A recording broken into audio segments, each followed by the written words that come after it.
In April 2012, a group of billionaires stood before a room full of journalists and announced they were going to become the first asteroid trillionaires. They had charts, they had animations, they had a plan. Within a decade, they claimed, robotic spacecraft would rendezvous with near-Earth asteroids, extract precious metals worth unfathomable sums, and return them to Earth. The reporters ate it up. The investors lined up. And for a brief, glorious moment, asteroid mining was the hottest investment opportunity since the dot-com boom. Here's the pitch that made otherwise rational people lose their minds. There's an asteroid out there called 16 Psyche. It's roughly 226 kilometers across, orbiting the Sun between Mars and Jupiter.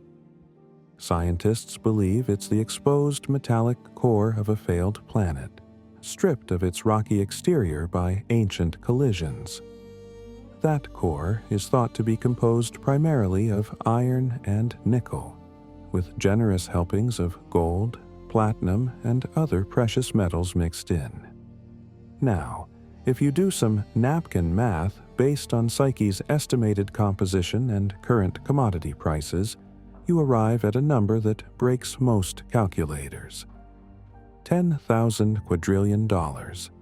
That's 10 with 18 zeros behind it. To put that in perspective, the entire global economy is worth around $100 trillion. Psyche, according to these estimates, is worth 100,000 times more than every good and service produced by every person on Earth in a single year. Of course, this valuation is completely meaningless. If you actually brought that much platinum back to Earth, you wouldn't become a trillionaire. You'd crash the market so catastrophically that platinum would become worthless. It'd be cheaper than aluminum. Hell, cheaper than gravel. But here's the thing about meaningless numbers. They make for incredible headlines. And incredible headlines attract attention. And attention attracts investment. By 2012, multiple companies had emerged with the explicit goal of mining asteroids within the decade. They had websites. They had promotional videos. They had advisory boards stacked with famous scientists and Hollywood celebrities. What they didn't have was a realistic plan. But we're getting ahead of ourselves. Let's rewind a bit and talk about how this fever dream began. The modern asteroid mining movement really kicked off in April 2010, although the groundwork had been laid for years. Two entrepreneurs named Peter Diamandis and Eric Anderson, both veterans of the commercial space industry, founded a company initially operating under the stealth mode name of Arcid Astronautics. Their vision was audacious but simple. Identify near-Earth asteroids rich in valuable materials, send robotic spacecraft to extract those materials, and either return them to Earth or use them in space. Within 2 years, they'd secured funding from some of the biggest names in tech. Larry Page and Eric Schmidt, the co-founders and executive chairman of Google, respectively, invested undisclosed millions. So did Ross Perot Jr., Charles Simonyi, and a handful of other billionaires who apparently had money to burn. Then they brought in James Cameron. Yes, that James Cameron, the director of Titanic and Avatar. Because nothing says we're serious about asteroid mining quite like having a filmmaker on your advisory board. In April 2012, Arcid Astronautics emerged from stealth mode and rebranded as Planetary Resources. They held a press conference at the Museum of Flight in Seattle, and the media coverage was explosive. Here was a company, backed by legitimate money and advised by legitimate scientists, claiming they'd have asteroid prospecting telescopes in orbit within 2 years and mining operations underway within a decade. The pitch was intoxicating. Diamandis, always the showman, talked about creating the world's first trillionaires. He talked about a future where the scarcity of resources on Earth became irrelevant because the solar system contained effectively unlimited raw materials. He showed animations of sleek robotic spacecraft grappling with tumbling space rocks. The media loved it. Forbes ran articles about asteroid trillionaires. Popular Science put it on the cover. TED Talks were given. Planetary Resources wasn't alone for long. In January 2013, another company called Deep Space Industries launched with a similar pitch. Founded by David Gump, who'd previously worked on space tourism ventures, DSI announced plans to send small spacecraft called Fireflies to prospect near-Earth asteroids, followed by larger Dragonfly missions to return samples. Their timeline was even more aggressive than Planetary Resources. First Firefly launch by 2015. First mining operation by 2016. These weren't fringe startups run by cranks in their garages. These were companies with actual funding, actual engineers, and actual credibility. At least on paper. The governments took notice too. Luxembourg, of all places, decided to position itself as the global hub for asteroid mining. In 2016, they launched the Luxembourg Space Resources Initiative, pledging 200 million euros to support companies working on space mining technology. They even passed legislation declaring that companies could legally own resources extracted from asteroids, which was a bold move considering no one had actually extracted anything yet. The United States followed suit with the Space Act of 2015, which granted American companies the right to own asteroid resources. Suddenly, the legal framework existed. The investment was flowing. The hype was real. And, if you squinted hard enough and didn't think too critically about the engineering challenges involved, you could almost convince yourself this was going to happen. So, what exactly were these companies planning to mine? And why did they think it was worth the trouble? Let's talk about what's actually out there, floating around in the cosmic shooting gallery we call the inner solar system. Asteroids come in several flavors, and not all of them are created equal from a mining perspective. The three main types are designated by letters that sound like they were chosen by someone who couldn't be bothered to come up with actual names. There are C-type asteroids, which stands for carbonaceous. These are the most common, making up about 75% of known asteroids. They're dark, primitive objects composed primarily of clay and silicate rocks. More importantly, they contain water, lots of it, locked up in hydrated minerals. They also contain organic compounds and some useful elements like carbon and nitrogen. From a mining perspective, C-types are interesting primarily for their water content, which we'll get to in a moment. Then there are S-type asteroids, stony asteroids made of silicate minerals and nickel iron. They make up about 17% of known asteroids, and are more common in the inner asteroid belt. They contain useful metals, but they're still primarily rock. You'd have to process a lot of material to extract relatively small amounts of metal. And then there are the M-types, the metallic asteroids. These are the ones that make investors salivate. M-types are thought to be the exposed cores of planetesimals, small protoplanets that formed in the early solar system but got smashed to pieces before they could grow into full-sized worlds. When a planetesimal is large enough and stays molten long enough, heavy metals sink to the core while lighter rocky material floats to the surface. It's called differentiation, and it's why Earth has an iron-nickel core surrounded by a rocky mantle. M-type asteroids are what's left after the mantle got stripped away by collisions. What remains is nearly pure metal, iron and nickel mostly, but also significant quantities of precious metals, gold, platinum, palladium, rhodium, iridium, osmium, the platinum group metals that are vanishingly rare on Earth's surface but suspected to be far more abundant on metallic asteroids. Let's focus on a few specific targets that became poster children for the asteroid mining movement. First up is 16 Psyche, which we've already discussed. It's the largest M-type asteroid we know of, and NASA is so interested in it that they're sending a probe to study it. Launch happened in October 2023, and the spacecraft will arrive at Psyche in 2029. Scientists want to study it because it offers a unique opportunity to examine a planetary core without having to drill through thousands of kilometers of rock. Miners wanted to study it because it's potentially worth more than the entire global economy. Of course, there's a small problem. Psyche orbits the Sun at an average distance of about 478 million kilometers. That's more than 3 times farther from the Sun than Earth is.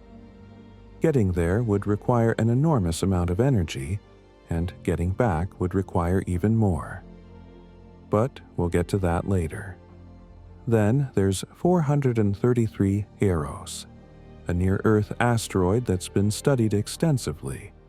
It's an S-type, so not as metal-rich as Psyche, but it has the enormous advantage of being relatively close. Eros passes within 22 million kilometers of Earth at its closest approach. That might not sound close, but in space terms it's practically in our backyard. NASA's Near-Shoemaker probe orbited Eros for a year back in 2000 and 2001, and even landed on its surface, making it the first asteroid to be orbited and landed upon by a spacecraft. Scientists estimated that Eros contains about 20 billion tons of aluminum, similar amounts of other metals, and enough gold and platinum to supply Earth's demand for years. Of course, extracting and returning those metals would cost far more than they're worth, but again, details. More recently, attention has focused on carbonaceous asteroids like 162173 Ryugu and TOA 955 Bennu. Japan's Hayabusa 2 mission visited Ryugu and returned samples to Earth in 2020. NASA's OSIRIS-REx mission did the same with Bennu, returning samples in 2023. These missions were incredible scientific achievements, but they also inadvertently highlighted just how difficult asteroid mining would be. We'll get into the specifics later, but for now, just know that both missions faced serious challenges, and both returned only tiny amounts of material. Grams, not tons. But back in 2012 and 2013, when the hype was at its peak, these details seemed trivial. The focus was on the big picture, the grand vision of a space-based economy that would make resource scarcity a thing of the past. So let's talk about that vision, because it's important to understand why so many smart people convinced themselves this could work. The economic fantasy of asteroid mining rested on several pillars, and not all of them were about bringing platinum back to Earth.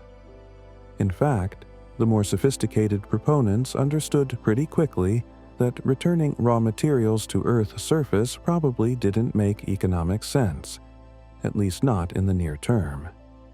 The real value, they argued, was in using asteroid resources in space. Let's start with water. Boring, right? We've got plenty of water on Earth. Why would anyone care about water on asteroids? Because water is the oil of the solar system. More specifically, water can be split into hydrogen and oxygen, and hydrogen and oxygen are the most efficient chemical rocket propellants we know how to use. They're what powered the space shuttle's main engines and what powers many modern rockets. The problem is that water is heavy, and launching heavy things into space is expensive. As of 2024, it costs somewhere between $1,500 and $3,000 per kilogram to launch cargo into low Earth orbit, depending on which rocket you're using. A kilogram of water on Earth costs essentially nothing. A kilogram of water already in orbit is worth thousands of dollars because you don't have to pay to launch it. Now imagine you want to send a spacecraft to Mars. You need propellant to escape Earth's gravity, propellant to slow down at Mars, and propellant to come back. That's a lot of propellant, and all of it has to be launched from Earth at enormous cost. But what if you didn't have to launch it from Earth? What if you could stop at a fuel depot in orbit, one that's been supplied with water extracted from a nearby asteroid, processed into hydrogen and oxygen, and stored for refueling? Suddenly, deep space missions become dramatically cheaper. You only need enough fuel to get to the depot, not enough for the entire mission. This was the core of the economic argument. Asteroid mining wouldn't make sense if you were just trying to bring gold back to Earth. But if you were trying to build infrastructure in space, if you were trying to enable cheap and routine travel throughout the solar system, then asteroid resources became essential. The vision extended beyond just water. Platinum group metals aren't just valuable because they're pretty or rare. They're valuable because they're incredibly useful. Platinum is used in catalytic converters, fuel cells, electronics, and medical devices.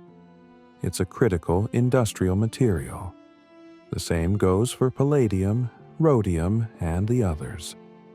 If you could mine these metals in space and use them to build space-based manufacturing facilities, you could start producing things in orbit without having to launch raw materials from Earth. Solar panels, for instance, require silver. Electronics require gold and copper. Structural components need iron and aluminum. All of these materials exist on asteroids. If you could extract and process them in microgravity, you could, in theory, build an entire industrial base in space supplied entirely by asteroid resources. And then there were the rare Earth elements. Despite the name, they're not actually that rare on Earth, but they're difficult and environmentally damaging to mine. China controls most of the global supply, which makes other countries nervous. If asteroids contained significant deposits of rare earths, and if you could extract them economically, you could break China's monopoly and secure access to materials critical for modern technology. This was the fantasy. A self-sustaining space economy, bootstrapped from asteroid resources that would eventually make Earth's resource constraints irrelevant. Planetary resources and deep space industries sold this vision beautifully. And for a while, people bought it. Literally. Investment money poured in. Partnerships were announced. Timelines were published. Then reality started to intrude. The first cracks in the facade appeared almost immediately, though they were easy to miss amid all the excitement. Planetary Resources announced they'd launch their first Archied telescope by 2014. That telescope was supposed to identify and characterize near-Earth asteroids, serving as the first step toward eventual mining operations. They even ran a Kickstarter campaign in 2013 to fund a demonstration version, raising over $1.5 million from enthusiastic backers. The telescope didn't launch in 2014, or 2015, or 2016. It finally launched in January 2018, 4 years late, as a small secondary payload on an Indian rocket. It operated for a few months before its mission ended. It never identified any asteroid mining targets.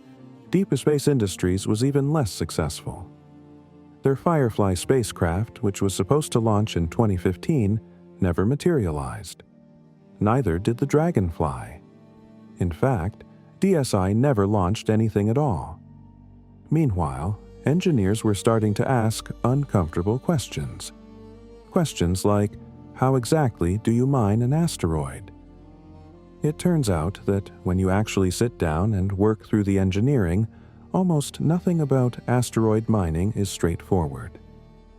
Take the most basic question: how do you get there? Near-Earth asteroids are called near-Earth because their orbits bring them relatively close to our planet. But relatively close in astronomical terms still means millions of kilometers. And because asteroids are moving in their own orbits around the Sun, you can't just point a spacecraft at one and fly straight there. You have to calculate a trajectory that intercepts the asteroid's orbit at precisely the moment the asteroid arrives at that point. This is called a Hohmann transfer orbit, and for most near-Earth asteroids, the required change in velocity, or delta V, is substantial. Then there's the launch window problem. You can only launch when Earth and the target asteroid are in the right positions relative to each other. Miss the window, and you might have to wait months or years for another opportunity. And then there's the question of landing. Asteroids aren't planets. They barely have any gravity. Many of them are rotating. Some are tumbling chaotically. And as the Hayabusa and OSIRIS-REx missions discovered, many asteroids aren't even solid. They're rubble piles, loose collections of rocks held together by weak gravity, and possibly some cohesive forces. Touch down too hard, and you'll just bounce off. Or worse, you'll sink into the surface like it's quicksand. But sure, let's say you solve all of that. You get a spacecraft to an asteroid, and you manage to land on it without disappearing into a pile of gravel. Now you have to extract materials. How do you mine in microgravity? On Earth, mining involves digging or drilling into rock, and gravity helps keep everything in place. In space, there's no gravity to speak of. Every action has an equal and opposite reaction. Push a drill into an asteroid, and the asteroid pushes back, sending your spacecraft tumbling away. Even if you anchor yourself somehow, you now have to deal with the material you've extracted. Dust and debris don't fall to the ground because there's no ground to fall to. They float away in all directions, coating your spacecraft in a fine layer of abrasive particles that can damage instruments and solar panels. And let's not even get started on processing. Mining isn't just about extraction. It's about separating valuable materials from worthless rock. On Earth, we use a combination of crushing, grinding, chemical treatment, and heat to extract metals from ore. Many of these processes rely on gravity.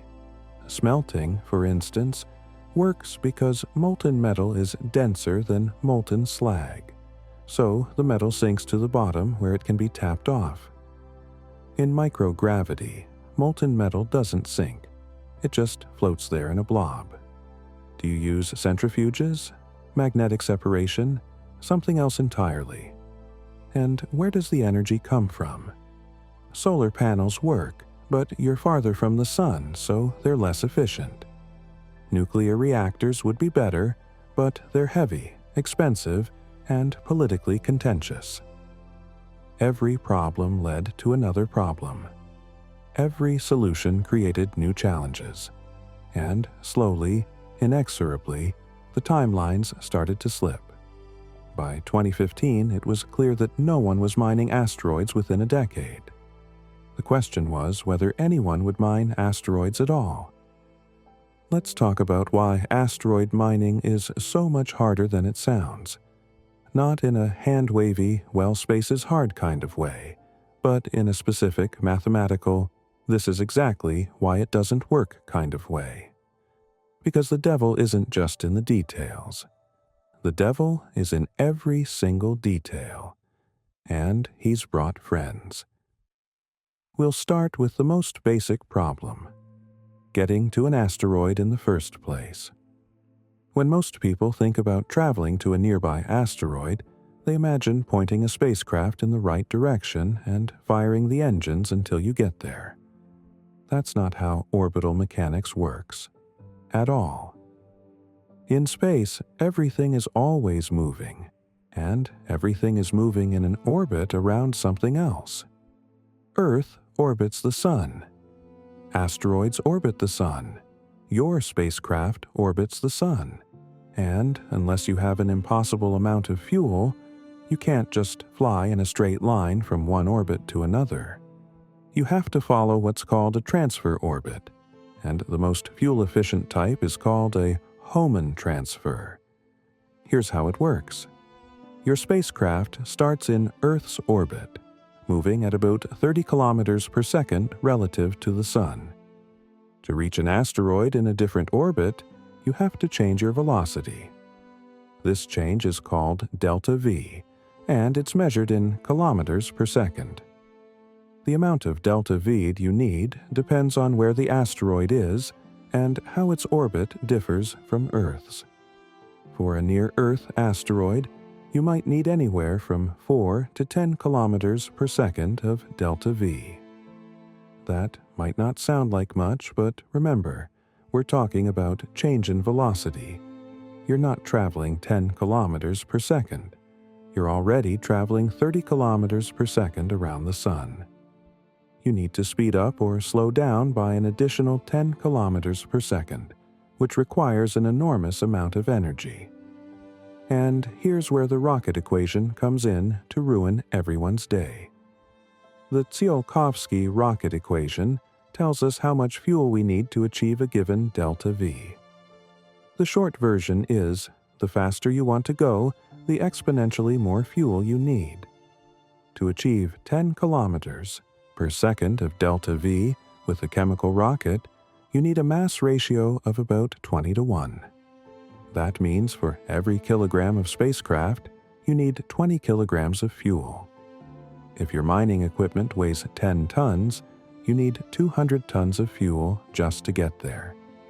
And that's not counting the fuel you need to slow down when you arrive, or the fuel you need to come back, or the fuel you need to carry all that other fuel.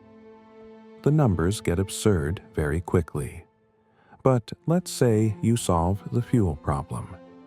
Maybe you use ion engines, which are more efficient but much slower. Maybe you accept a multi-year travel time. Fine.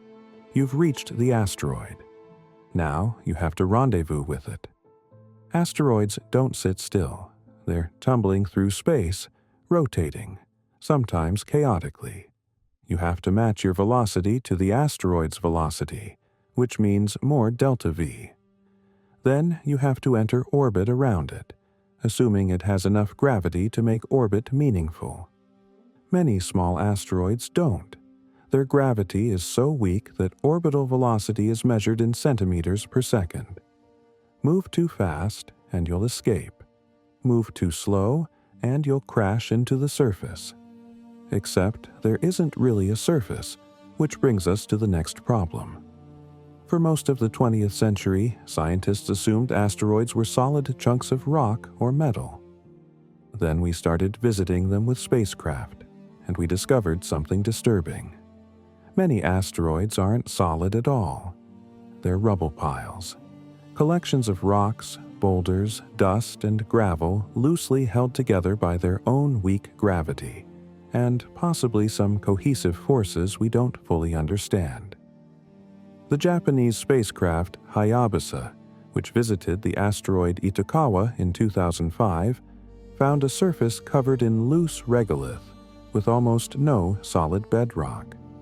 When it touched down to collect samples, the spacecraft's sampling horn sank into the surface.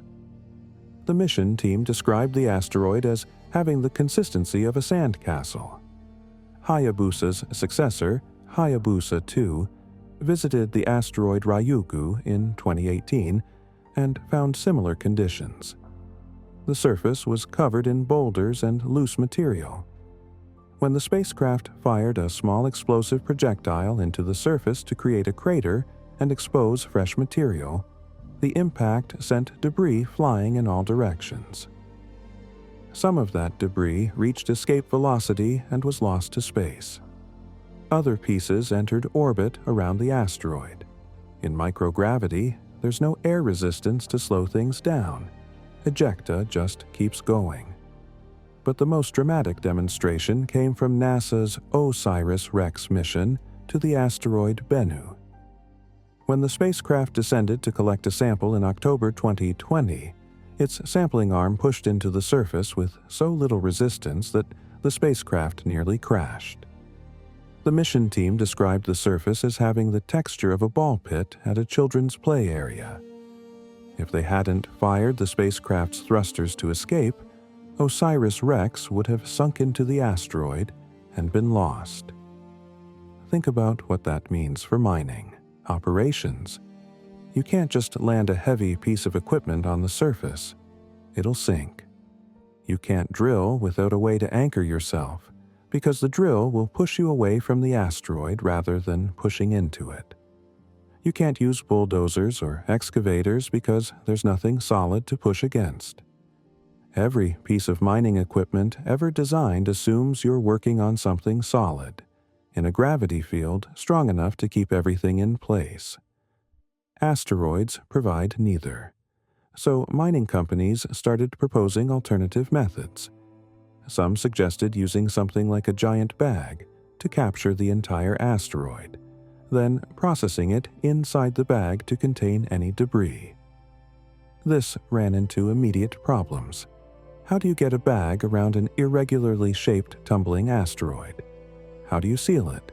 And what do you do about the fact that many asteroids are hundreds of meters across? You'd need a truly enormous bag, which means enormous mass, which means enormous fuel requirements just to get the bag there in the first place. Others proposed magnetic rakes that would sweep across the surface, collecting metallic particles. This only works for M-type asteroids, and only if the metal is in small enough particles to be picked up magnetically. If the metal is locked inside rocky matrix material, you're out of luck.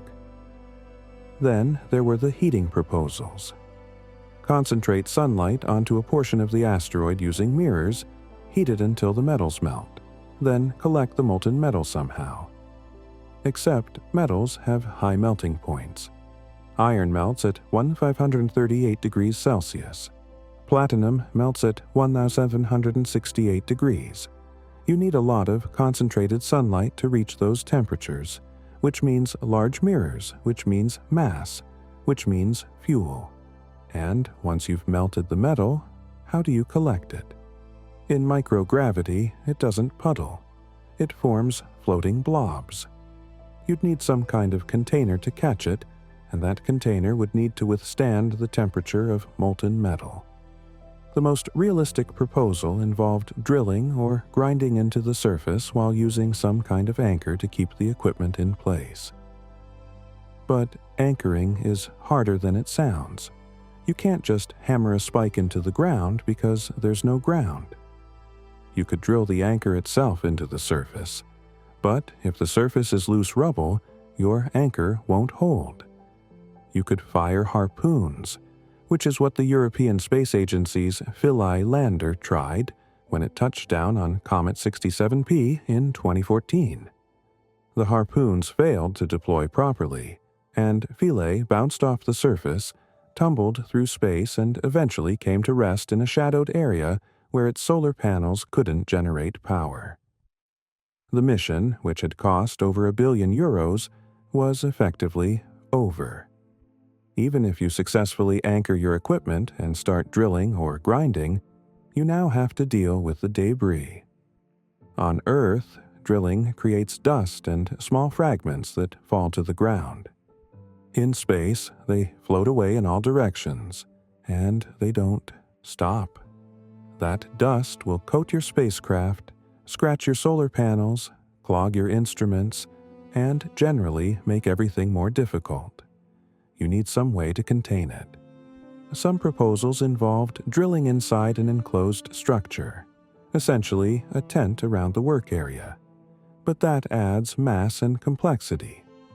Others suggested using electrostatic or magnetic fields to control the dust, but those systems require power, and power is already in short supply.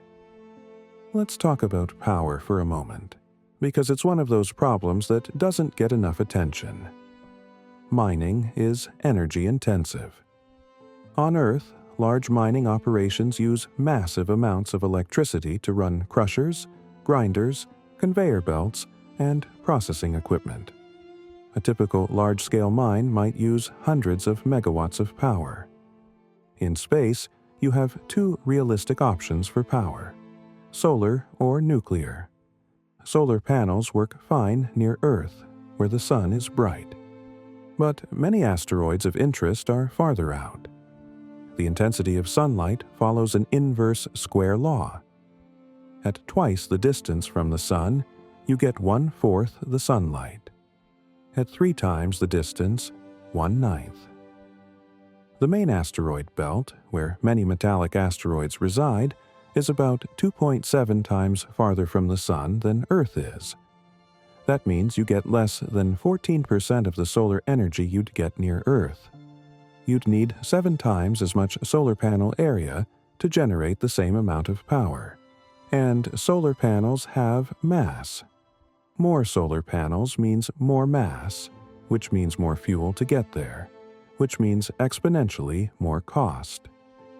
Nuclear reactors are more compact and don't depend on sunlight, but they come with their own problems. They're expensive, they're heavy, the fuel is radioactive, which makes launching them politically complicated, and they generate a lot of heat, which brings us to another problem nobody talks about. In space, cooling is hard. On Earth, when something gets hot, it can cool down through convection and conduction. Hot air rises and is replaced by cooler air. Heat conducts into the ground or into water. In space, there's no air and no ground. The only way to cool something is through radiation, which is slow and inefficient. You've probably heard that space is cold, and it is, in a sense. The background temperature of space is about 2.7 Kelvin, just above absolute zero. But that doesn't mean objects in space automatically cool down quickly. Without air to carry heat away, a hot object can only lose heat by radiating it as infrared light. This is why spacecraft have radiators. Those big panels you see on the International Space Station aren't solar panels. They're radiators designed to dump waste heat into space. Any industrial process generates heat. Drilling generates heat through friction. Grinding generates heat. Smelting is literally about heating things up. All of that heat has to go somewhere, and getting rid of it requires large radiators, which means more mass, which means more fuel, which means more cost. We're starting to see how every problem creates additional problems. Let's say you've solved all of that. You've anchored your equipment, you're drilling into the asteroid, you're collecting material and containing the debris. Now you have to process it. This is where things get truly difficult because most of our metallurgical processes assume the presence of gravity and atmosphere, neither of which exist in space. Take smelting, for example. On Earth, you heat ore until the metal melts, and because molten metal is denser than molten rock, the metal sinks to the bottom of the furnace. You can then tap it off and let the slag cool separately. In microgravity, density doesn't matter. Nothing sinks. Molten metal and molten slag just mix together in a blob. You could try using a centrifuge to simulate gravity, but centrifuges add mass and complexity. You could try magnetic separation, but that only works for ferromagnetic materials like iron and nickel. Platinum isn't magnetic.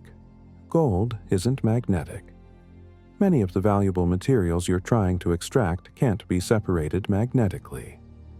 Chemical separation methods exist, but they typically require solvents and chemical reactions that produce waste products. What do you do with the waste? On Earth, you can dump it in a tailings pond. In space, you can't just throw it overboard because it'll float around your mining site, creating a debris field that could damage your equipment. You'd need to collect it and store it somehow, which means more mass for storage containers. Then there's the issue of refinement. Let's say you manage to extract raw metal from the ore. It's not pure. It contains impurities, and it's mixed with other metals. Separating platinum from a nickel-iron matrix requires sophisticated chemical processes. The most common method on Earth is called the Mond process, which involves treating the ore with carbon monoxide at specific temperatures and pressures to create volatile metal carbonyls that can be separated by distillation. Try doing that in a spacecraft with limited resources and no atmosphere to contain your carbon monoxide. Every step of the process requires equipment, and equipment has mass. The more complex your processing, the more equipment you need, the more mass you have, the more fuel you need to get everything there, and the more the entire venture costs. This brings us to the final, most devastating problem: getting the material back to Earth. Let's say you've successfully extracted and refined 1 ton of platinum. Congratulations! Now you need to return it.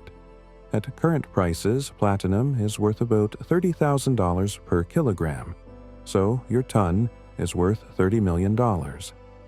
That sounds great until you calculate the cost of returning it. First, you need fuel to escape the asteroid. That's relatively cheap since asteroids have low gravity. Then, you need fuel to transfer from the asteroid's orbit back to Earth's orbit. Depending on the asteroid, that could require several kilometers per second of delta V. Then, you need to slow down enough to be captured by Earth's gravity. You can't just crash into Earth at orbital velocity, which is about 11 kilometers per second. You need a heat shield capable of surviving re-entry, which means more mass. Or you need to use aerobraking, repeatedly dipping into Earth's atmosphere to gradually slow down, which takes time and exposes your cargo to extreme temperatures. Let's do some rough math. If you need 8 kilometers per second of delta V to return from a near-Earth asteroid, and you're using a chemical rocket with a specific impulse of 350 seconds, the Tsiolkovsky equation tells us you need a mass ratio of about 11:1. That means for every kilogram of platinum you want to return, you need 11 kilograms of fuel. To return 1 ton of platinum, you need 11 tons of fuel. But wait, you also need a spacecraft to hold the platinum and the fuel. Let's say that weighs 2 tons. Now you need 22 tons of fuel to return 1 ton of platinum and 2 tons of spacecraft. But you also needed fuel to get that spacecraft and all that return fuel to the asteroid in the first place.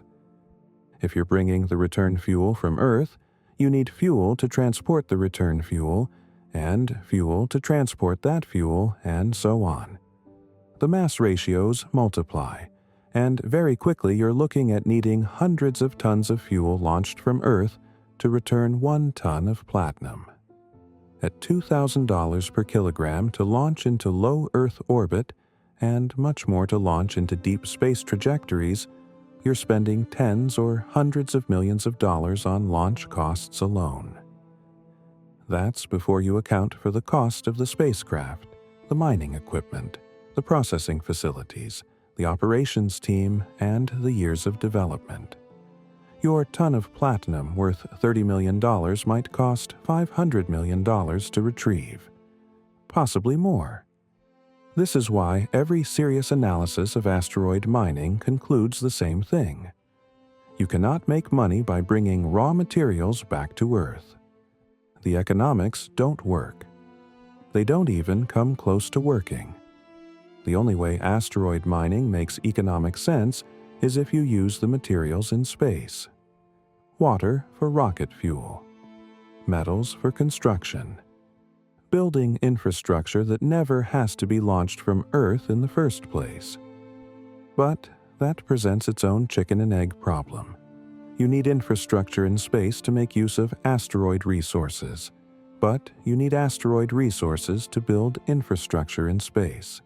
And both require enormous upfront investment with no clear path to profitability.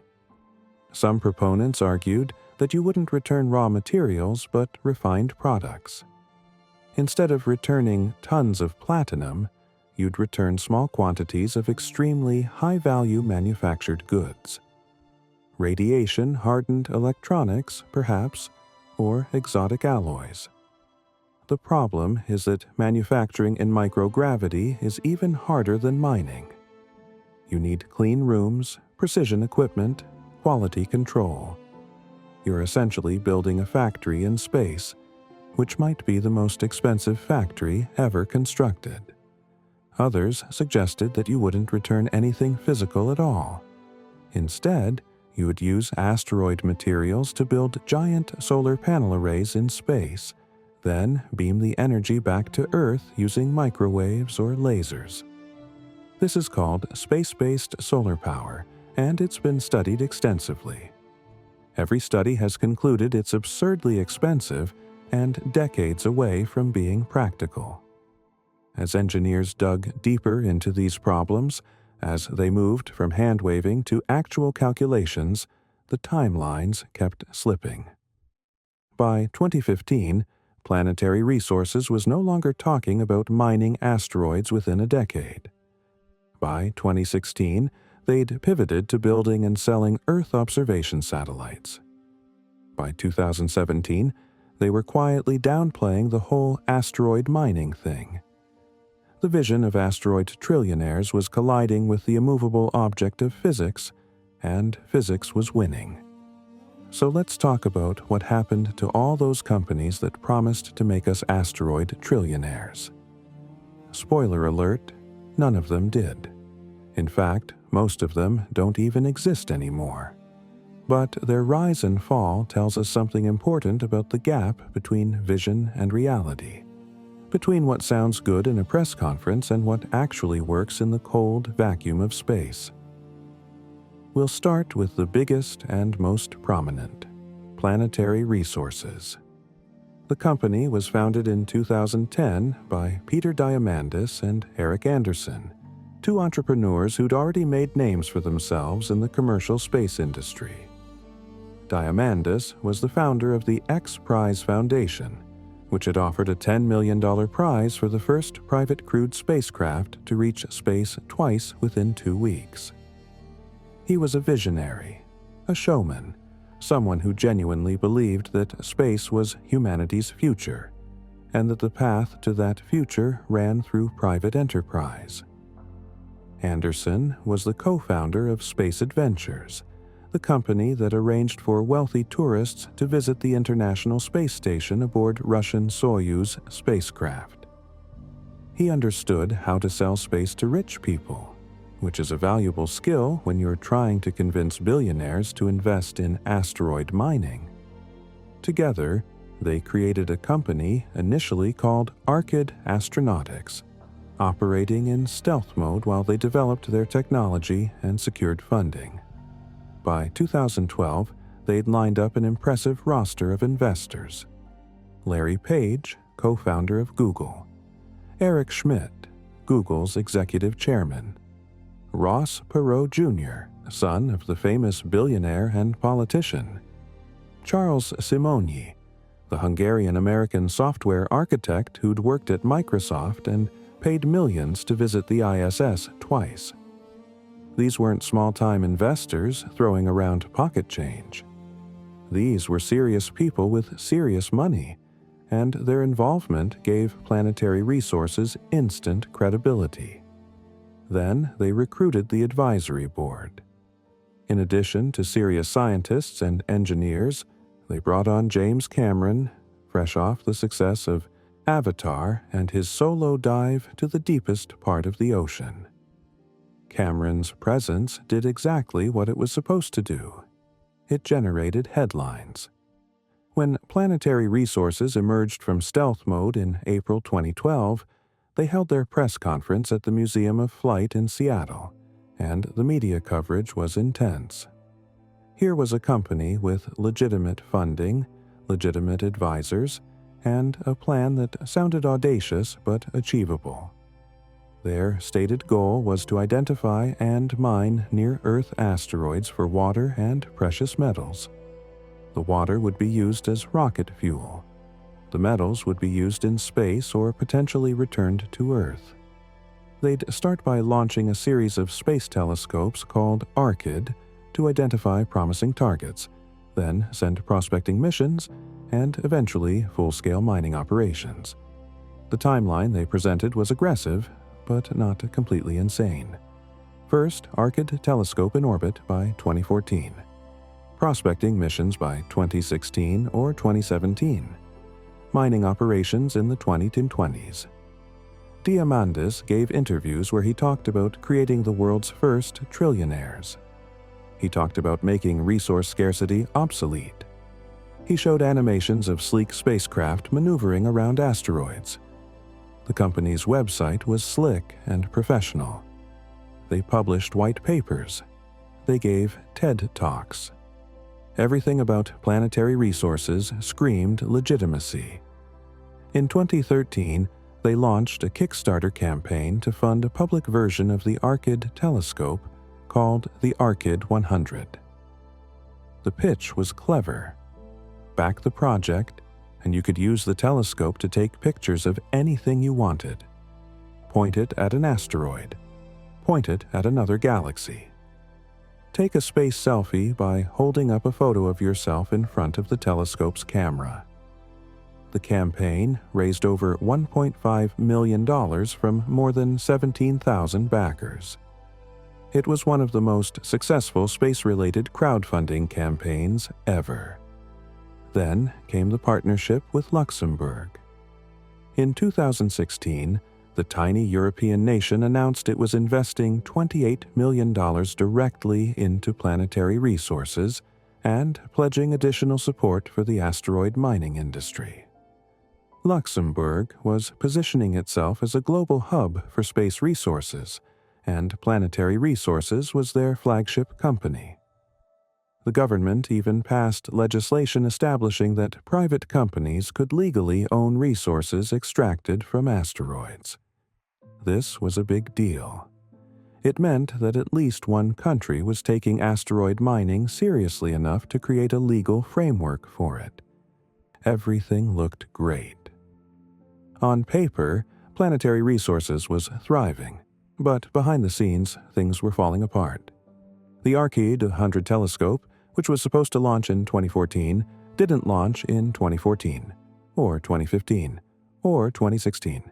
The delays mounted. The company kept revising their timelines, pushing things back, explaining that space is hard and development takes time. Eventually, they did launch a demonstration version of the telescope in 2015, but it was lost when the Cygnus cargo spacecraft carrying it to the ISS exploded shortly after launch. They launched another demonstration unit in 2018, but by that point, the company's focus had already shifted. By 2016, Planetary Resources was no longer talking much about asteroid mining. Instead, they were talking about Earth observation satellites. They'd developed a satellite called Ceres that could take high-resolution infrared images of Earth, useful for monitoring crops, forests, and natural resources. It was a complete pivot away from their original mission, and it made sense from a business perspective.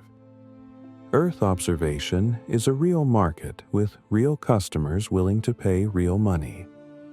Asteroid mining is a hypothetical market that might exist in several decades. The problem was that Earth observation is also a crowded market with lots of competition. Planetary Resources was entering a field where dozens of other companies were already operating, and many of them had better technology and more experience. The Ceres satellite never launched. By 2018, Planetary Resources was running out of money. They'd burned through tens of millions in investment capital with very little to show for it. One demonstration telescope that operated for a few months, some patents, a lot of research and development that never translated into actual hardware. They'd become a company that talked about asteroid mining but didn't actually mine asteroids. Then came the acquisition. In October 2018, Planetary Resources announced it had been acquired by Consensys, a blockchain technology company focused on Ethereum. The announcement was bizarre. Consensys had no obvious connection to space or mining. They were a software company working on decentralized applications and cryptocurrency. Why would they buy an asteroid mining company? The official explanation was that Consensys was interested in Planetary Resources' intellectual property and wanted to explore applications of blockchain technology in space. This explanation satisfied almost no one.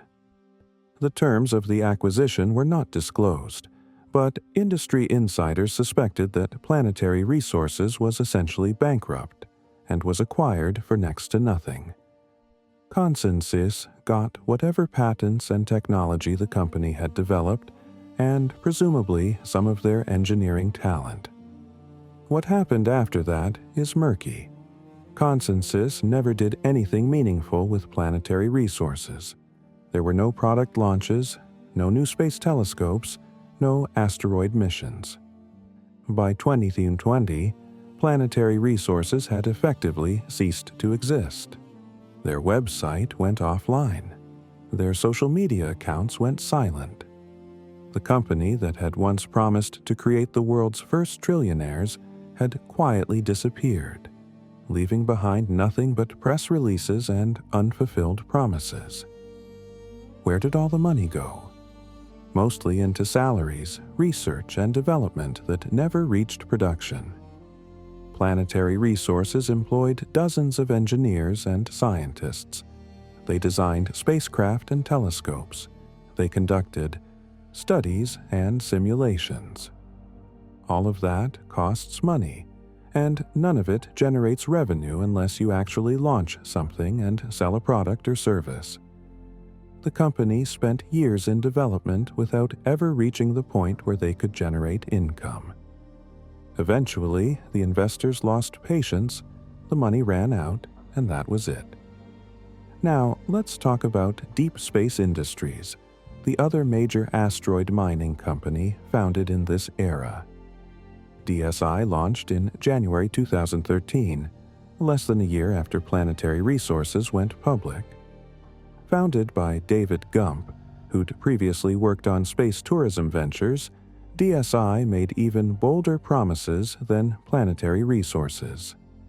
They announced plans to launch small prospecting spacecraft called Fireflies starting in 2015. These would be followed by larger spacecraft called Dragonflies that would return samples to Earth by 2016. Eventually, they'd send Harvester spacecraft to extract resources on an industrial scale. Their timeline was absurdly aggressive, even more so than Planetary Resources, and it should have been a red flag. But DSI had some credibility. They hired legitimate engineers and scientists. They published technical papers. They gave presentations at space conferences. They unveiled prototypes of spacecraft components and mining equipment. In 2013, they even announced a partnership with NASA to test some of their technology. It all looked impressive until you realized they hadn't actually built anything that worked. The Firefly spacecraft never launched. The Dragonfly spacecraft never launched. In fact, Deep Space Industries never launched anything into space at all, not a single piece of hardware. They spent 6 years talking about what they were going to do without ever doing it. By 2019, it was clear that DSI was going nowhere. In January of that year, the company was acquired by Bradford Space, a company that manufactures satellite components and propulsion systems. Bradford was interested in some of DSI's technology, particularly their water-based rocket engine designs. But they had zero interest in asteroid mining. The acquisition was announced quietly with no fanfare. Deep Space Industries' website was taken down. Their social media accounts stopped posting. Just like Planetary Resources, they simply faded away. The pattern with both companies is the same. Big promises, lots of media attention, initial investor enthusiasm, followed by years of delays, pivots away from the core mission, and eventual collapse. Neither company launched a single asteroid mining mission. Neither company extracted a single gram of material from space. Neither company generated any revenue from their stated business model. They weren't scams exactly. The people involved genuinely believed in what they were doing, at least at first. But they were wildly optimistic about the timelines and costs, and they failed to appreciate just how difficult the engineering challenges would be. Meanwhile, while private companies were promising the moon, or rather the asteroids, and failing to deliver, government space agencies were quietly achieving something remarkable. They weren't mining asteroids, but they were visiting them and returning samples, which is more than any private company has managed to do. Let's start with Japan's Hayabusa mission. Launched in 2003, Hayabusa reached the asteroid Itokawa in 2005. It was supposed to land, collect samples, and return them to Earth. The mission was plagued with problems. The landing didn't go as planned. The sample collection mechanism malfunctioned. The spacecraft developed fuel leaks and lost attitude control. At one point, mission controllers lost contact with it entirely and spent months trying to re-establish communication. Against all odds, Hayabusa managed to return to Earth in 2010, and its sample capsule successfully parachuted into the Australian outback. When scientists opened it, they found tiny particles of asteroid material. Not tons, not kilograms, not even grams. They found micrograms. Specks of dust barely visible to the naked eye. But those specks were priceless from a scientific perspective because they were pristine samples of an asteroid, uncontaminated by Earth's atmosphere or biosphere. The mission cost about $170 million. It took 7 years. It returned less than a milligram of material. But it was a success because science and commerce operate on different metrics. Japan followed up with Hayabusa 2, launched in 2014 to visit the asteroid Ryugu. This mission went much more smoothly. Hayabusa 2 arrived at Ryugu in 2018, deployed small landers to the surface, fired a projectile into the asteroid to create a crater, collected samples from both the surface and the fresh crater, and returned to Earth in 2020. This time, they brought back about 5.4 grams of material. Still not much, but orders of magnitude more than the first mission. The cost was about $260 million. NASA's OSIRIS-REx mission followed a similar profile. Launched in 2016, it reached the asteroid Bennu in 2018. The spacecraft spent 2 years studying Bennu before attempting to collect a sample in October 2020. The sampling maneuver was dramatic. The spacecraft descended to the surface, extended its sampling arm, and touched down. The surface turned out to be so loose and fluffy that the sampling arm sank deep into the asteroid. The spacecraft nearly crashed. Mission controllers fired the thrusters to escape, and the spacecraft successfully captured a sample. But it was a close call. OSIRIS-REx returned to Earth in September 2023 with about 121 grams of asteroid material, the largest sample ever returned from beyond the Moon. The mission cost over $1.1 billion. So let's do the math. If we average these missions, we're looking at costs of around $500 million to return maybe 50 grams of material. That's $10 million per gram. At that rate, returning 1 kilogram would cost $10 billion. A ton would cost 10 trillion dollars. Obviously, these are scientific missions with different goals than commercial mining, but they demonstrate just how expensive and difficult it is to visit an asteroid and bring back even tiny amounts of material. And these are missions conducted by space agencies with decades of experience, unlimited access to expertise, and budgets measured in hundreds of millions of dollars. Why do government missions succeed where private ones fail? Several reasons. First, governments don't need to turn a profit. NASA doesn't answer to shareholders demanding quarterly returns.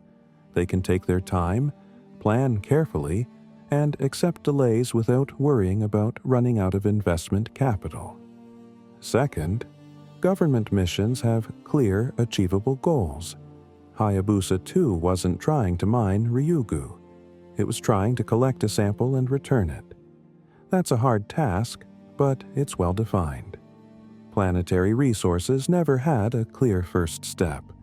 They jumped straight to talking about industrial-scale mining without proving they could do the basics first. Third, government agencies have institutional knowledge and infrastructure.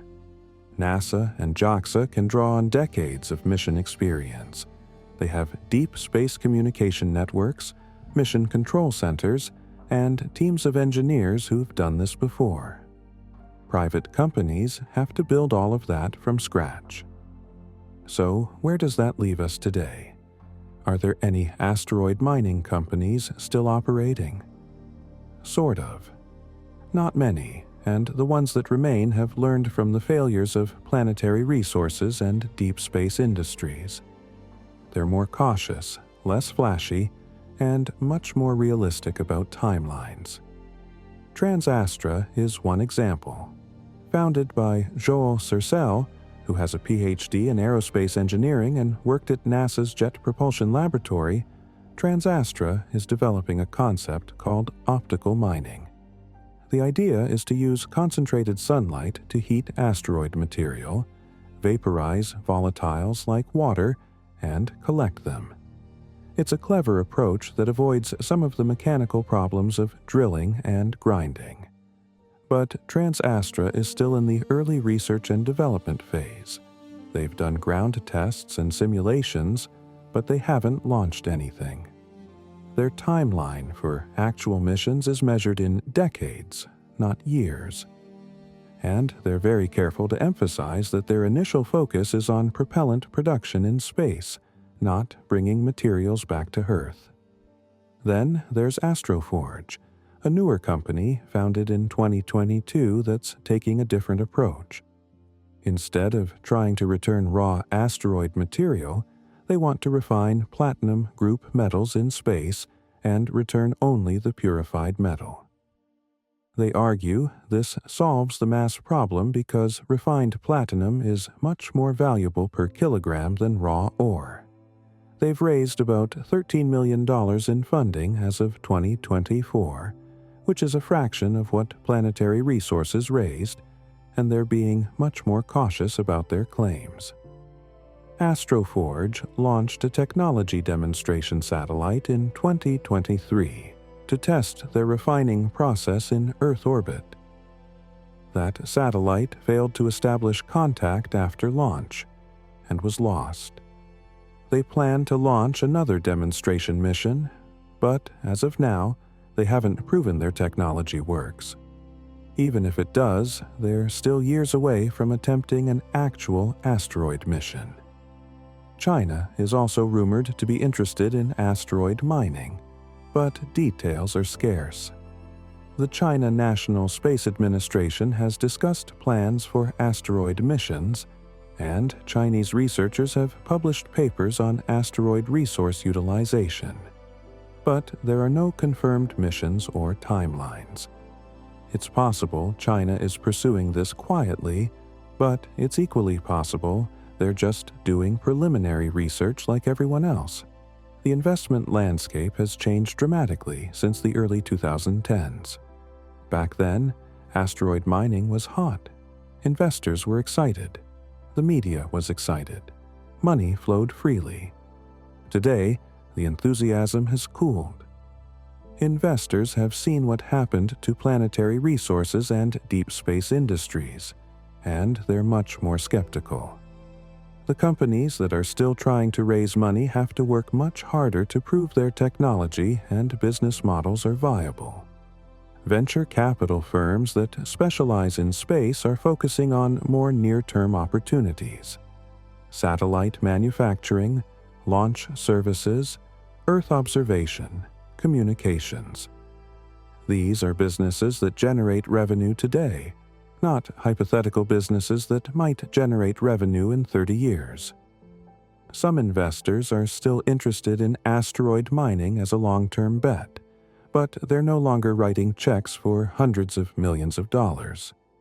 They're investing smaller amounts in specific technologies that might eventually contribute to asteroid mining, like advanced propulsion systems or automated mining equipment, without necessarily committing to the full vision. The era of asteroid mining hype is over. The companies that promised us trillionaires and a space-based economy have either disappeared or dramatically scaled back their ambitions.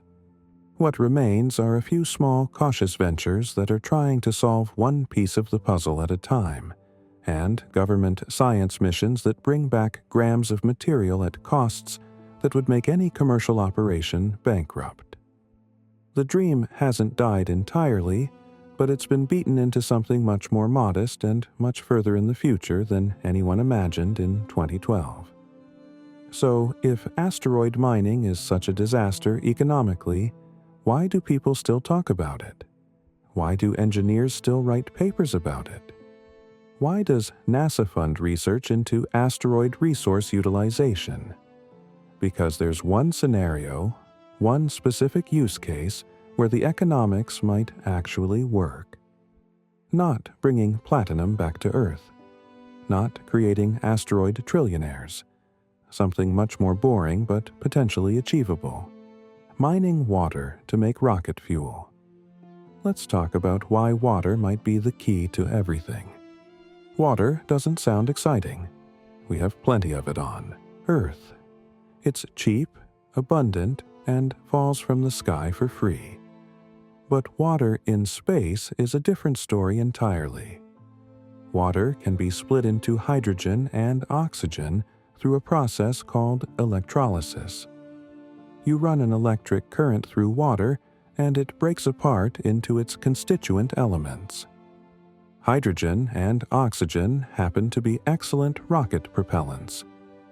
They're what powered the space shuttle's main engines. They're what the upper stages of many modern rockets use. When you burn hydrogen and oxygen together, they recombine into water and release a tremendous amount of energy. The specific impulse, a measure of rocket efficiency, is about 450 seconds in a vacuum, which is among the best you can get from chemical propulsion. Here's the critical insight. Launching water from Earth into space is expensive, but if you already have water in space, you can convert it into fuel at much lower cost. The energy required for electrolysis is significant, but if you're using solar panels in space where sunlight is free and abundant, the marginal cost per kilogram of propellant drops dramatically. Let's run some numbers. As of 2024, it costs roughly $2,000 per kilogram to launch cargo into low Earth orbit using a Falcon 9. That's actually cheap by historical standards. The space shuttle cost about $60,000 per kilogram. But even at $2,000 per kilogram, launching propellant is expensive. A typical communications satellite might weigh 6,000 kilograms at launch, but only 3,000 kilograms of that is the satellite itself. The other 3,000 kilograms is propellant used to raise the satellite from its initial orbit to geostationary orbit and to maintain that orbit over its lifetime. That's 3,000 kilograms times $2,000 per kilogram, which equals $6 million just in propellant launch costs. Now imagine there's a refueling depot in low Earth orbit. The satellite launches with just enough fuel to reach the depot, refuels there, and then continues to its final orbit. If the fuel at the depot costs less than $2,000 per kilogram, including the cost of extraction, processing, and transport, you save money. This is the gas station in space concept, and it's been studied extensively. The propellant doesn't have to come from asteroids specifically. The Moon has water ice at its poles, confirmed by multiple missions. Extracting water from the lunar surface would be easier in many ways than extracting it from asteroids because the Moon has gravity, even if it's only 1/6 of Earth's. You can land heavy equipment there without it floating away. You can use conventional mining techniques, at least with modifications. The Moon is also much closer than any asteroid. It's only about 380,000 kilometers away, compared to millions or tens of millions of kilometers for most near-Earth asteroids. Transit time is measured in days, not months or years. Launch windows are continuous because the Moon is always there, unlike asteroids which are only accessible during specific orbital alignments. For these reasons, many experts believe the first off-world resource utilization will happen on the Moon.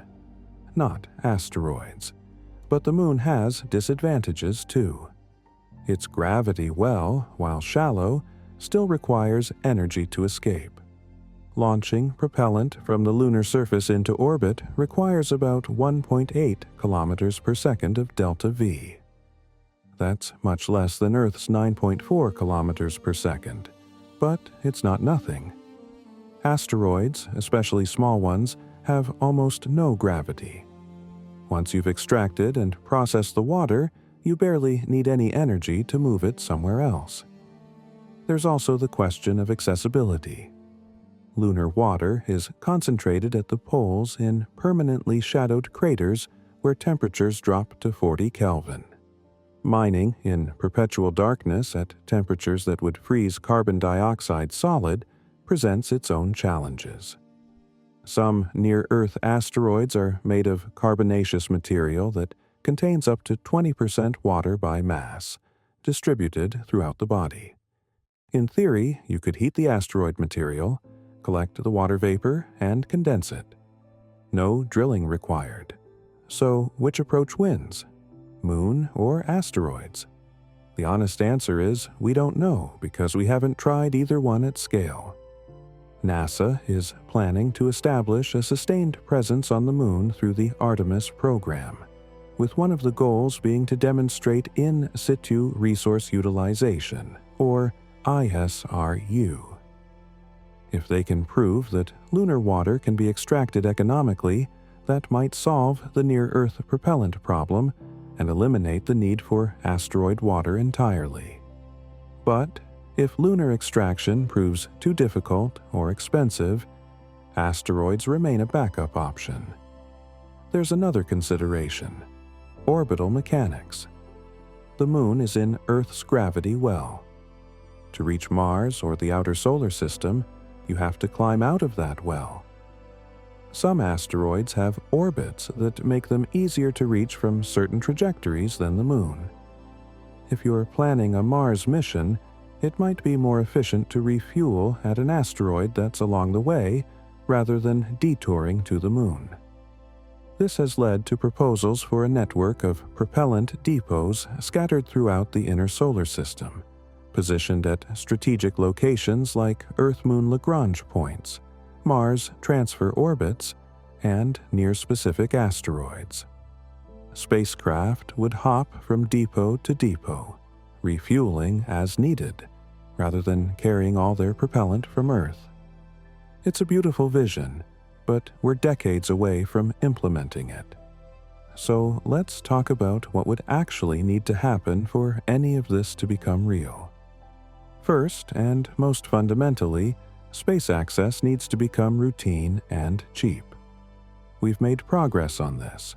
Reusable rockets like SpaceX's Falcon 9 and Falcon Heavy have reduced launch costs significantly. Starship, if it achieves its design goals, could push costs below $100 per kilogram. That would be revolutionary. But even at $100 per kilogram, the economics of asteroid mining remain challenging.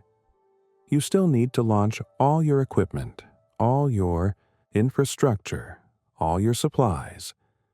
For a mining operation that might require hundreds or thousands of tons of equipment, you're still looking at tens of millions in launch costs, even with cheap rockets. Second, we need to prove that in-space manufacturing and resource processing actually work.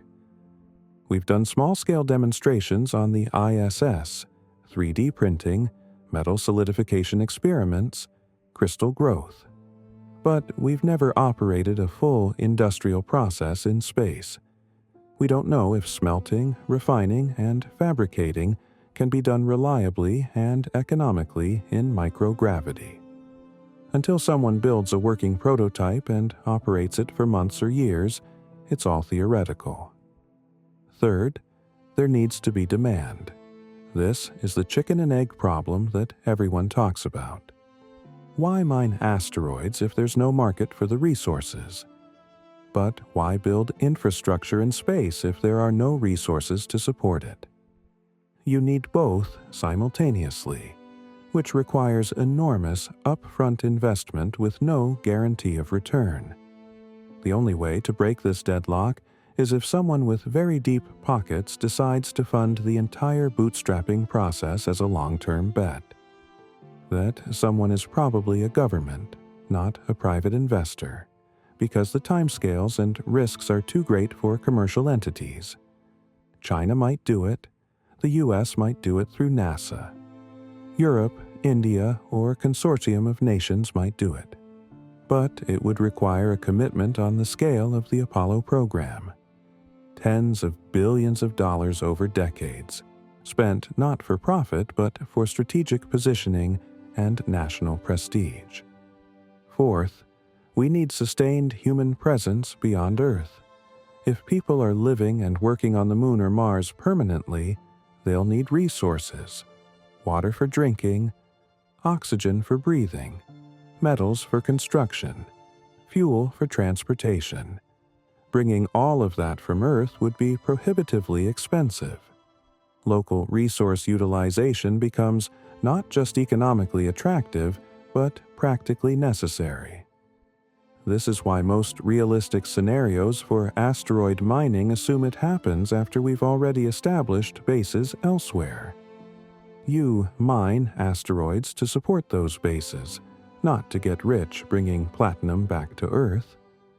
But sustained off-world presence is itself decades away, and contingent on solving numerous other problems: radiation protection, life support, food production, psychological challenges of isolation, medical care, governance, and on and on.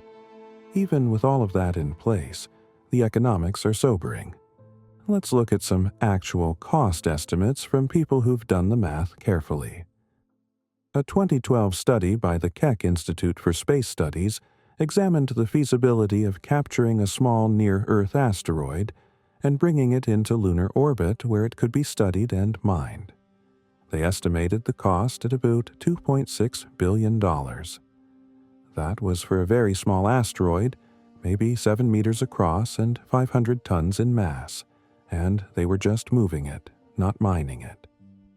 A 2019 paper by aerospace engineers at the University of Adelaide estimated that a full-scale asteroid mining operation, capable of returning significant quantities of platinum group metals, would cost somewhere between $10 and $100 billion in development and operational costs before achieving profitability.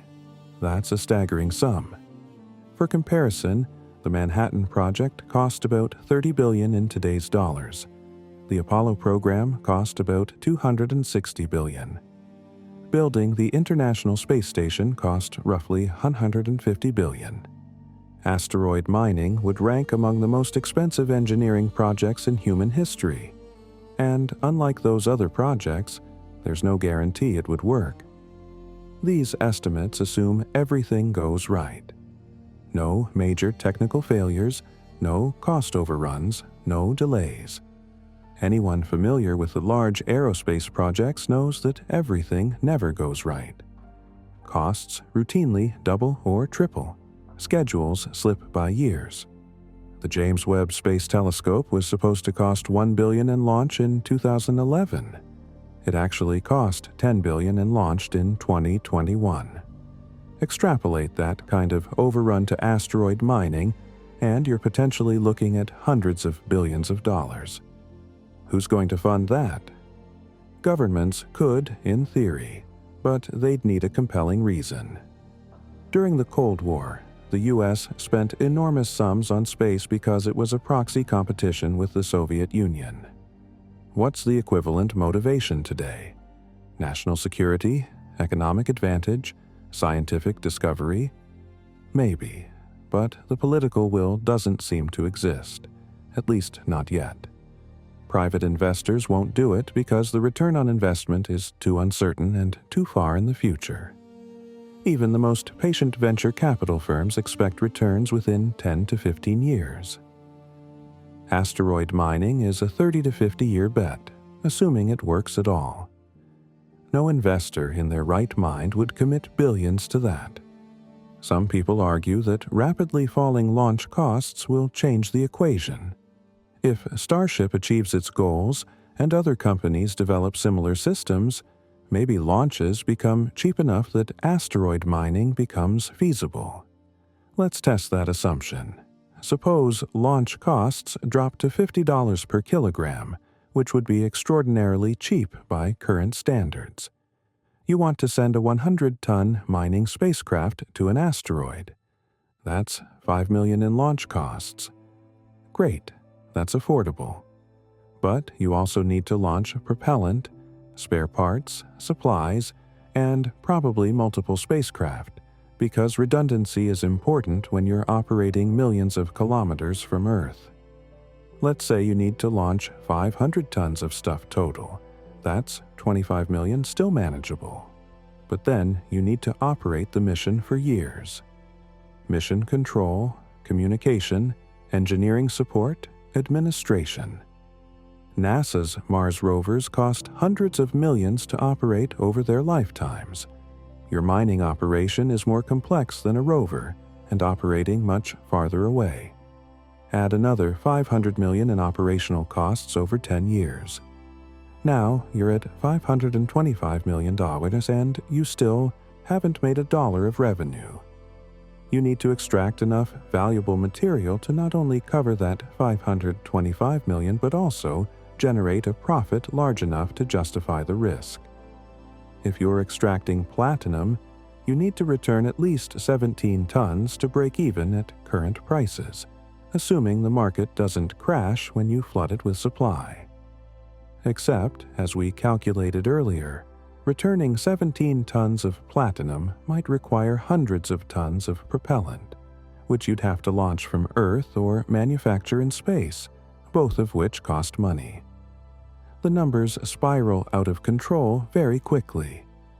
Even with cheap launches, the fundamental economics don't work unless you're using the resources in space, and there's currently no market for resources in space because there's no infrastructure to use them. We're back to the chicken and egg problem. So maybe asteroid mining doesn't happen the way we imagine. Maybe we don't mine asteroids for profit. Maybe we use them in other ways that are still valuable, even if they don't make anyone rich. For example, planetary defense. Earth gets hit by asteroids regularly. Small ones burn up in the atmosphere. Larger ones can cause significant damage. A 50-meter asteroid exploded over Chelyabinsk, Russia in 2013, releasing energy equivalent to about 500 kilotons of TNT and injuring over 1,500 people. A 100-meter asteroid could destroy a city. A kilometer-sized asteroid could cause global catastrophic damage. NASA and other space agencies are developing methods to deflect asteroids that might threaten Earth. The DART mission in 2022 deliberately crashed a spacecraft into an asteroid to change its orbit. It worked. But to really understand asteroid deflection, we need to practice on actual asteroids, test different techniques, study how they respond to impacts or explosions or gravity tractors. Near-Earth asteroids become testing grounds. We visit them not to mine them, but to learn how to protect ourselves from them. That's valuable, even if it doesn't generate profit. Another possibility: radiation shielding. Space radiation is one of the biggest challenges for long-duration missions. On Earth, we're protected by the atmosphere and magnetosphere. In space, astronauts are exposed to solar radiation and galactic cosmic rays that increase cancer risk and can cause acute radiation sickness during solar storms. Spacecraft and habitats need shielding, and the best shield is mass. Lots of it. Water works well, so does rock or metal. But launching shielding material from Earth is expensive because it's heavy and you need a lot of it. What if you captured a small asteroid and positioned it next to your space station? You could hollow it out and build your habitat inside, using the asteroid itself as radiation shielding. Or you could process the asteroid material into tiles or bricks and assemble a shielded structure. You're not mining for profit, you're mining for protection. Then there's in situ resource utilization for Mars missions. NASA's current plan for sending humans to Mars involves pre-positioning supplies on the surface before astronauts arrive. One of those supplies is propellant for the return trip. But launching all that propellant from Earth is expensive and heavy. What if you could manufacture it on Mars using local resources? Mars has carbon dioxide in its atmosphere and water ice beneath the surface. You can convert those into methane and oxygen, which are the propellants SpaceX's Starship is designed to use. Before humans even reach Mars, you could send robotic missions to asteroids along the trajectory to test resource extraction and processing. Use those asteroids as stepping stones, proving the technology works before you bet astronauts' lives on it.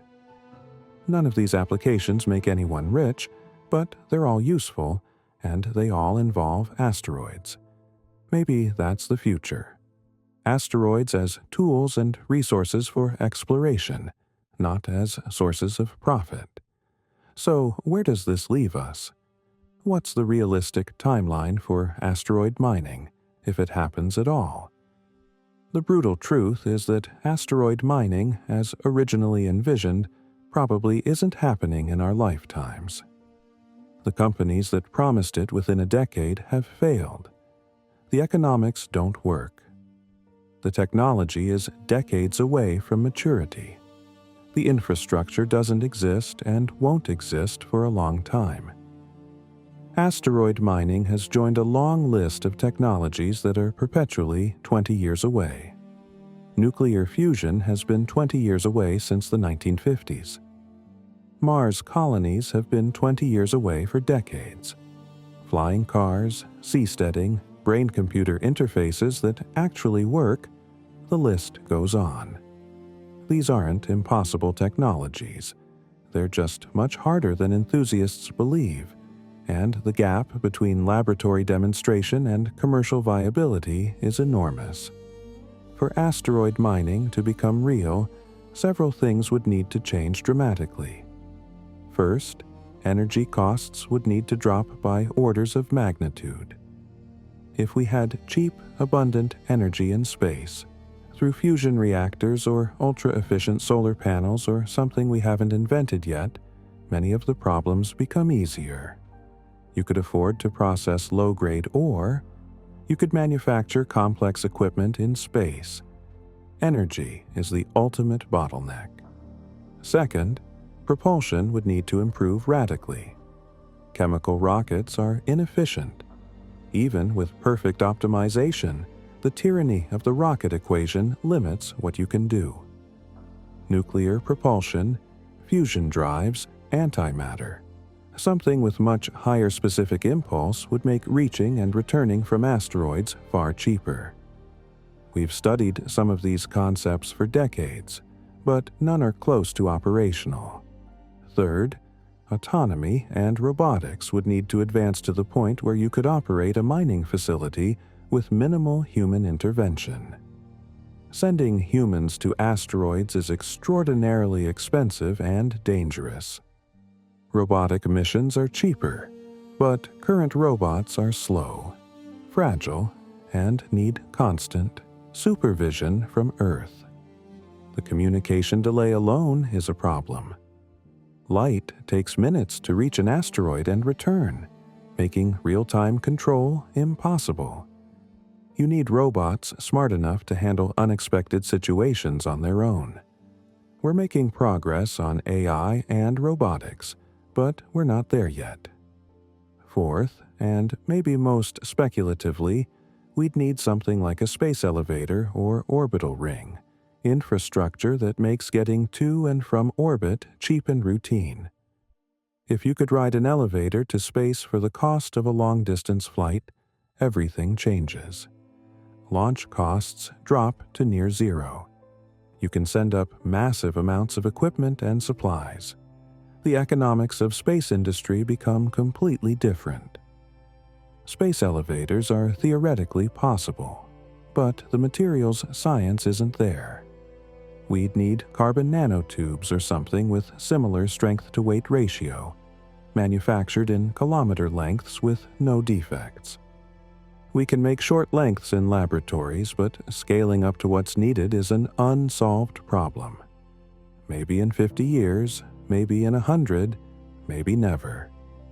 If all of those things happened, if we solved energy and propulsion and robotics and space access, then sure, asteroid mining might become routine. But that's a lot of ifs, and each one represents decades of research and development. More realistically, asteroid mining remains a distant dream, something our grandchildren or great-grandchildren might see. Or maybe it never happens. Maybe we figure out better ways to recycle materials on Earth. Maybe we develop substitutes for rare elements. Maybe fusion power and advanced manufacturing eliminate resource scarcity without needing to mine asteroids at all. It's possible. After all, in the 1970s, people worried we'd run out of oil by the year 2000. We didn't, partly because we found more oil, and partly because we became more efficient. The future has a way of not turning out how we expect. The trillion-dollar rocks will probably stay out there, floating through the solar system, untouched by human hands. 16. Psyche will continue its orbit between Mars and Jupiter, its metallic core intact. The near-Earth asteroids will drift past us every few years, and we'll watch them through telescopes, and we'll calculate their orbits, and we'll write papers about what we could do with them if only we had the technology and the money and the will. And maybe that's okay. Maybe the value of asteroids isn't in what we can extract from them, but in what they represent. The resources are there. The potential is there. Humanity's future in space, if we have one, will eventually involve using those resources. It's just going to take a lot longer than anyone thought in 2012 when billionaires stood on stages and promised us the stars. For now, asteroid mining remains what it's always been. A beautiful idea, tantalizingly close to possible, impossibly far from practical.